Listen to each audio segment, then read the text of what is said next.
tadi kita kepotong istirahat ya? Iya, Bu. Gimana tadi istirahatnya, udah pada makan semua? Udah. Alhamdulillah, kenyang ya tadi.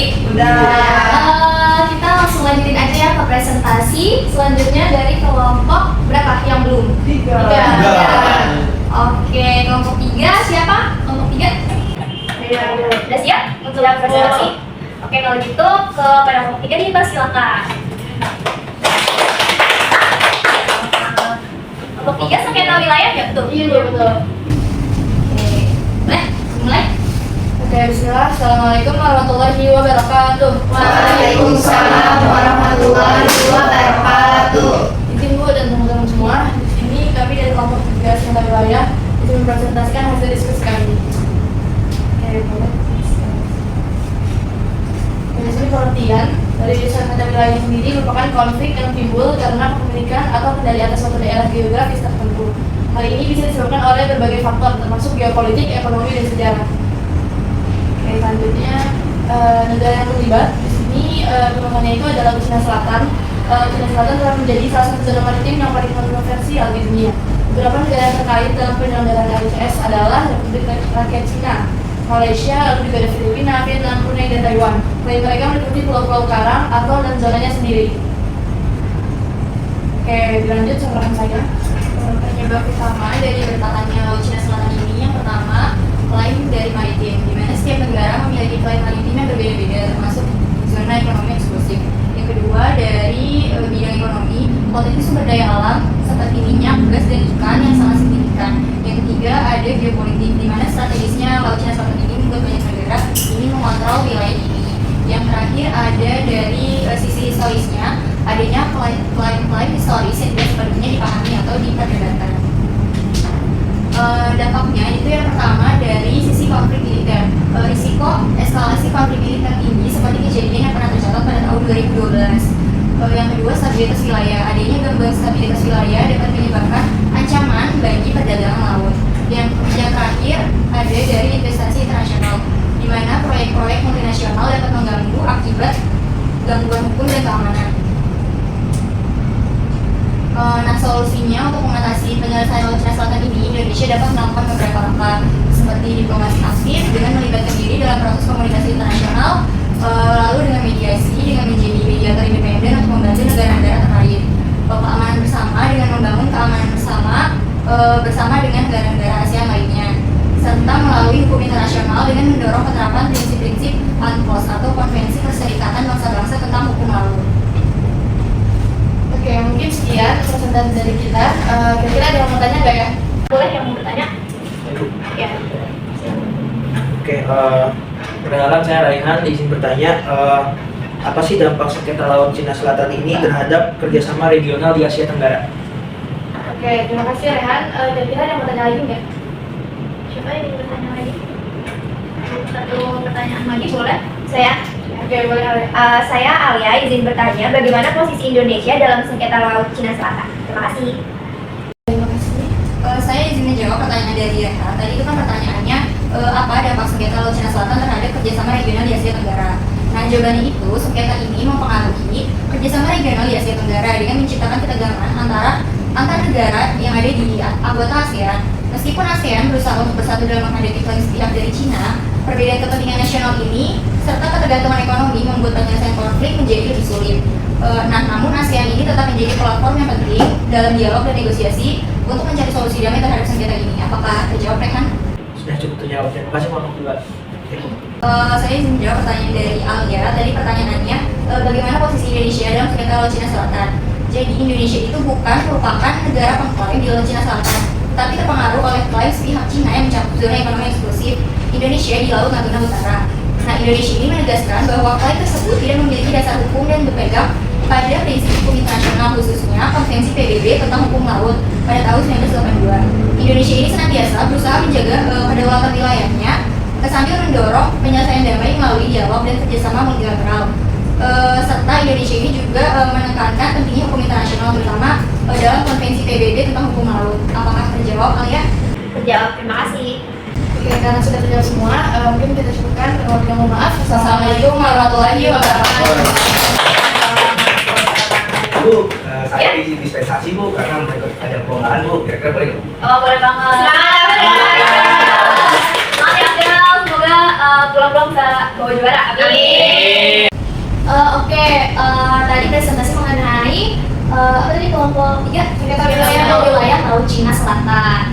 Permasalahan selanjutnya kelompok 4. Mana kelompok 4? Saya Bu. Oke, kelompok 4 mulai dari terorisme ya. Oke, boleh kelompok 4 maju untuk presentasi.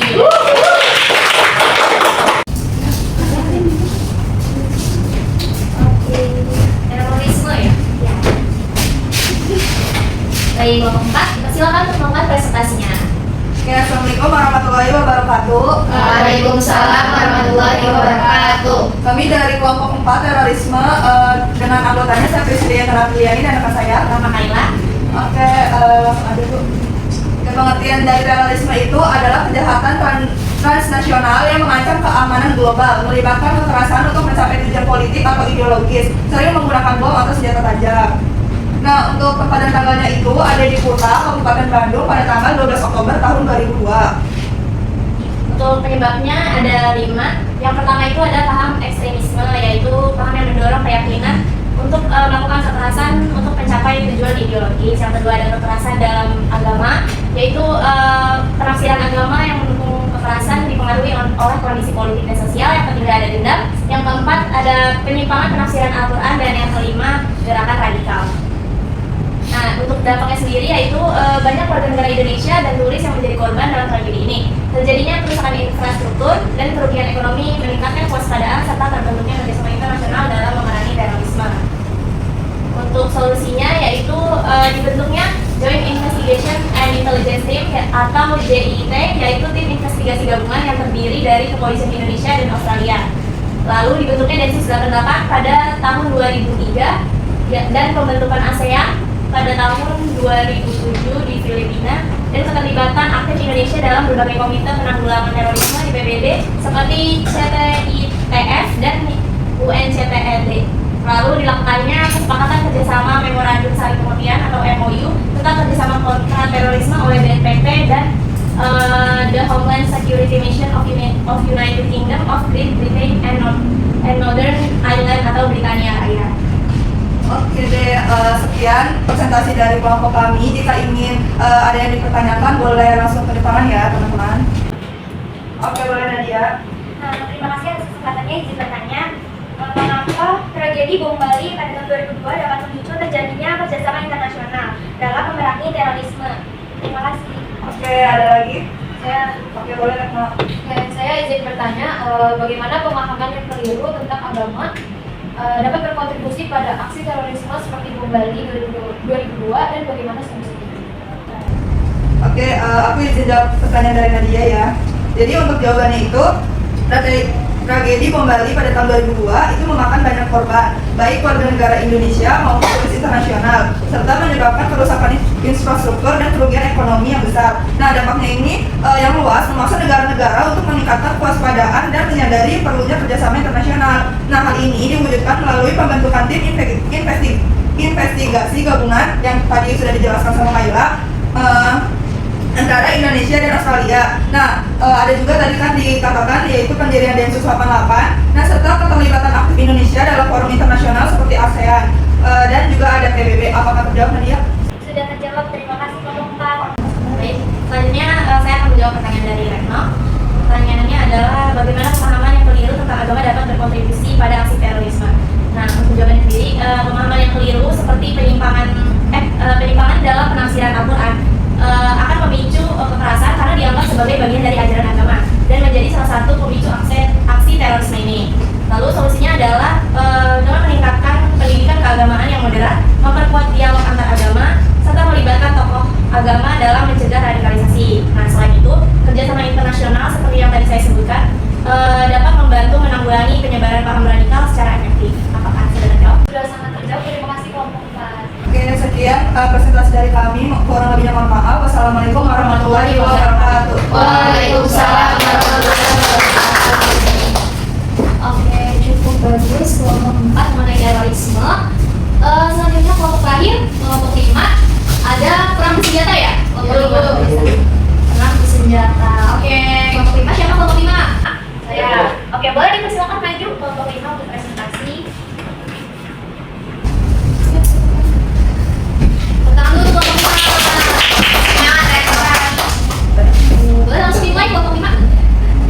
Assalamualaikum warahmatullahi wabarakatuh. Waalaikumsalam warahmatullahi wabarakatuh. Oke, kelompok 5 akan mempresentasikan tentang perang bersenjata.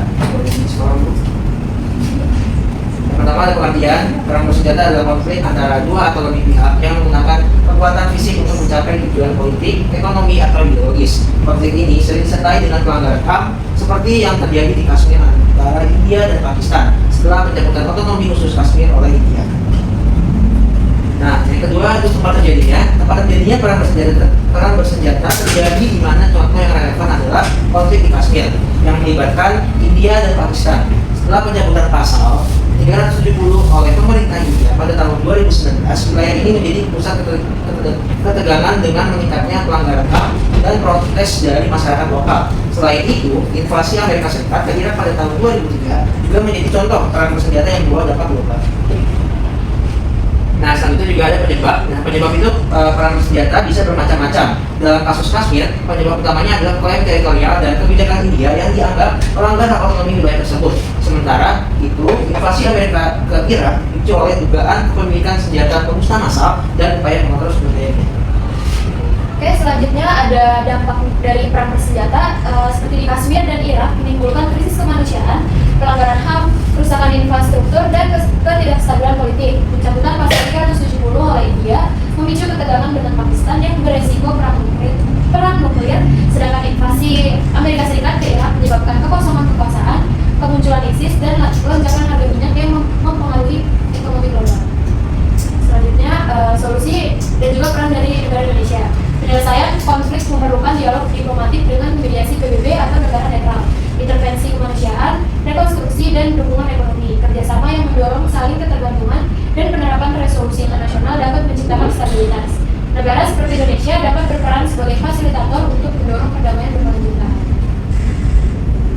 Oke, dari presentasi kami udah cukup sekian. Apakah ada yang ingin bertanya? Iya, boleh kita lihat. Oke, izin, saya Andra dari kelompok Tiga Senjata Wilayah. Izin bertanya, mengapa kerjasama antar wilayah penting dalam penyelesaian konflik bersenjata seperti di Kashmir dan Irak? Terima kasih. Oke, apakah ada lagi yang mau bertanya? Oke, silakan Kak. Baik, terima kasih kelompok 5. Saya Kaila izin bertanya. Bagaimana peran kerjasama internasional dalam mengurangi dampak perang bersenjata terhadap ekonomi global? Oke, izin menjawab pertanyaan dari Nabila. Jawabannya itu kerjasama antar wilayah penting karena dapat mendorong dialog diplomatik, mengurangi ketegangan, dan menciptakan solusi yang berkelanjutan. Misalnya mediasi oleh PBB atau negara netral dapat membantu menyelesaikan konflik secara damai. Kerjasama ini juga melibatkan intervensi kemanusiaan dan dukungan ekonomi untuk membangun kembali infrastruktur yang rusak dan memulihkan stabilitas politik. Terima kasih. Terima kasih. Oke, selanjutnya saya akan menjawab pertanyaan dari Kaila. Bagaimana peran kerjasama internasional dalam mengurangi dampak perang bersenjata terhadap ekonomi global? Peran kerjasama internasional sangat signifikan dalam mengurangi dampak perang bersenjata terhadap ekonomi global, seperti lonjakan harga minyak akibat invasi Amerika Serikat ke Irak. Negara-negara dapat bekerja sama untuk menjaga stabilitas pasokan energi, mendukung rekonstruksi wilayah terdampak, dan menerapkan resolusi internasional yang mendorong kestabilan pasar. Apakah sudah terjawab, Kaila? Terima kasih, Rama. Sekian sudah cukup presentasi dari kelompok kami. Terima kasih. Wassalamualaikum warahmatullahi wabarakatuh. Waalaikumsalam warahmatullahi wabarakatuh.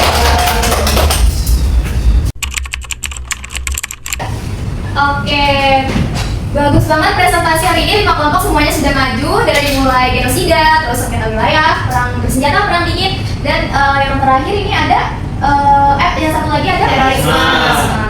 Oke, gitu sebelum Ibu menyelesaikan pembelajaran pada hari ini, materi hari ini, ada yang ingin memberikan sedikit rangkuman dari permasalahan-permasalahan yang sudah dibahas? Siapa? Boleh? Saya ingin membacakan rangkuman dari terorisme yang terjadi di Bom Bali tahun 2002. Jadi itu mendorong kerjasama internasional dalam memerangi terorisme, termasuk pembentukan tim investigasi gabungan dan lembaga khusus anti teror. Terus juga pemahaman agama yang keliru bisa memicu terorisme. Solusinya itu termasuk pendidikan keagamaan, moderat, dan dialog antar agama. Mungkin segitu aja dari saya. Terima kasih, Bu. Oke, tangan bersih. Oke, itu tadi baru terorisme. Masih ada apa lagi? Ada yang mau memberikan rangkuman? Oke, boleh Nadila? Saya memberikan rangkuman yang sengketa wilayah Bu, Laut Cina Selatan. Ya, boleh. Jadi sini dampak negatif terhadap kerjasama regional di Asia Tenggara menciptakan ketegangan antara negara-negara ASEAN meskipun ada upaya untuk penyelesaian damai. Lalu Indonesia berperan sebagai negara yang menegaskan kedaulatan wilayahnya karena klaim sepihak Cina yang mencakup wilayah ZEE di Laut Natuna Utara berpegang pada hukum internasional atau UNCLOS. Oke, makasih Bu. Tepuk tangan dulu untuk Nabila. Selanjutnya siapa yang ingin memberikan rangkuman lagi? Saya Bu. Ya boleh, Alia. Jadi karena saya membahas genosida, genosida itu adalah tindakan sistematis untuk menghancurkan baik secara keseluruhan maupun sebagian. Nah, masalah yang saya angkat itu tentang Palestina dan Israel yang sampai sekarang itu masih berlangsung. Kalau kita lihat penyebabnya itu ada agresi Israel terhadap Palestina itu dari 7 Oktober tahun 2023 Bu, telah memicu tuduhan genosida. Nah, penyebab utamanya itu meliputi serangan militer yang menargetkan infrastruktur sipil termasuk rumah sakit, menyebabkan ribuan kematian dan cedera. Selain itu juga ada pengusiran dan pemukiman, terus juga ada blokade ekonomi. Nah, dampaknya tuh banyak banget, kayak kehancuran infrastruktur, terus banyak korban jiwa, khususnya yang di berita-berita itu anak-anak kecil, terus juga perempuan, psikologis, krisis ekonomi, kelaparan, kemiskinan, dan lain. Nah, kalau upayanya sendiri itu dari Indonesia banyak, kayak misalkan pengiriman makanan, sumbangan dana, rumah sakit, dan sebagainya. Terus juga kalau misalkan menyinggung terkait kerjasama antar wilayah, itu ada organisasi yang membantu, yaitu PBB dan HOP. Mungkin sekian dari genosida. Tepuk untuk kalian. Oke, ada masih ada 2 masalah lagi, siapa yang boleh? Nadia dulu ya. Boleh Nadia?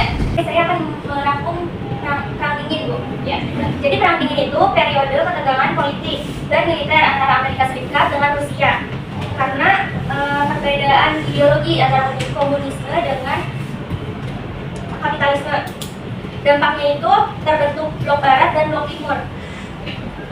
Konflik bersenjata di berbagai negara, perlombaan senjata nuklir, dan runtuhnya Uni Soviet Bu. Oke, udah cukup dari Nadia ya Bu. Oke, tepuk tangan untuk Nadia. Satu lagi.